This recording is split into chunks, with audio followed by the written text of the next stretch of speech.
The University of Southern California is one of the USA's finest academic and sporting establishments. They've produced a huge number of sports stars, including numerous Olympic medalists. We recently travelled to downtown Los Angeles to meet their golf team and learn more about the secrets behind SC's athletic success. We have as good of an athletic legacy as any school in the country. Our Olympic legacy is the best of any school in the country. The Olympics are a big deal here. Across all Olympic sport platforms. People care about athletics here. If you do something great, it's on the cover of the school newspaper. Even though you're in one of the biggest cities in the world, people really care about what happens on campus. And it has this kind of a special feel about it because of that. You know, maybe what we're most known for is football. That history is measured in national titles. I think they have like 11 of them. Another thing they do to measure this is like how many guys go from here into the NFL, the National Football League, and USC has produced tons of those guys too. And so I wish we were more known for men's golf, but we're getting there. Several male SC golfers have tasted major success, but the women's team have outshone them in terms of college performance recently, enhancing the school's golfing reputation. The most important things that have happened here in golf, both women's and men's, is that our women's team has won 3 national championships. And so what our mission is to win a national championship. And they've done it 3 times and we've never done it. So they definitely have us. You know, I would say they 1-upped us, but it's really 3-upped us. We won in 03, 08, and 2013. I was an assistant coach for the 2013 national championship. The makeup of those teams has all been different, which is kind of a cool story we like to tell here. One team was full of a lot of international kids. We've had a team full of a lot of Southern California kids, and then we had one team that was kind of a mix of them all. But we've had a lot of success. I'd say perennially we're a top 1, 2, 3 program in the country. We attract, the best junior golfers in the country, and we've turned out a lot of really good tour professionals, which makes us very attractive to a lot of junior golfers around the world. It's a little bit odd that we've never won one because we've had a nice heritage of producing All-Americans and professionals. We've won, I think, all but the British Open and when it comes to major championships for former players. And so there is a rich history. We have guys playing tours all over the world. We'd like to have more players on the PGA Tour than we do right now. Right now we have 2. I don't know for sure if that's the sign of a great program. I think the sign of a great program is one that does really well in college, because that's what our job is, or that's what my job is, to produce a good team. But it is a big deal to have guys out there, and I'd like to have more. The college's superb facilities definitely help when it comes to producing sports stars. The golf teams use state-of-the-art simulators, incredible gym facilities and a short game area, as well as links with quality local courses. Yeah, well, me coming from New Zealand, it was like a whole different world, basically. You got unlimited amount of resources and help, and just it's all so close too. So I basically walk 5 minutes from my dorm room to all of this, all the simulators downstairs, where we have breakfast, dinner, where we work out, our short game area and stuff. So it's all on hand and it's pretty amazing. The best thing probably is the opportunity that we get here as an athlete.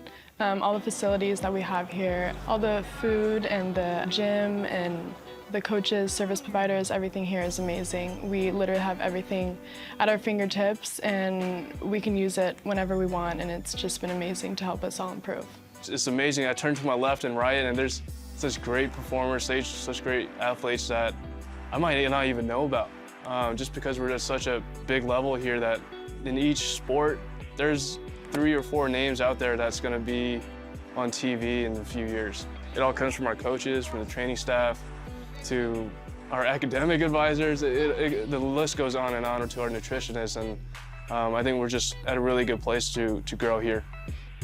Even with the amazing provisions for all student athletes, it's a tough balancing act for them to develop as sportsmen and women while keeping up with their studies. It's something that we have to get used to freshman year early and quick, because when we're missing class, it's hard. Freshman year, that was a very tough time for me and the guys that I came into school with, and it was just an adjustment period because we're trying to study our material from after our practice round, after our first round or second round, and it's not easy. We're trying to study like at the airport or just in our hotel room, and it's not a conventional studying routine. But I feel like that's just what we're getting ourselves into, and that's just being a student athlete. We practice in the morning, so we're practicing from about 7 to 11 every day. Then they have time from lunch for about 11 to 12, and then we typically start classes around 12 o'clock or 1 o'clock. So you're a golfer and an athlete in the morning and then a student in the afternoon, and it takes about a semester to realize how much time you need at night to catch up on your reading, and even on the weekends, spending some time doing some homework. So typically we see it's about a 3 to 6 month adjustment period for kids once they come to college to figure out how to balance their schedule, and that's where we start seeing the progression in their golf actually, is when they can balance their life a little bit better in the day-to-day balance of academics and athletics. It was tough at the start because I used to just put all my time into golf basically in high school back home. But I know that it's one of my responsibilities being at one of the best schools in the country here academic-wise, and our coach is always checking up on us, making sure that our grades are good. But it's not too bad as long as you just put in the work. You don't sort of like try and hide away from it. You just get it done, and yeah, it doesn't pile up that way. Justin Suh has been an undoubted beneficiary of SC life. The California native is enjoying time atop the world amateur rankings. Having nearly driven the men's team to national success, he looks set for a successful pro career. That's an accomplishment that I always had in the back of my mind. And for me to finally achieve that, that was almost just a breath of relief, just because of all the hard work seemed to pay off.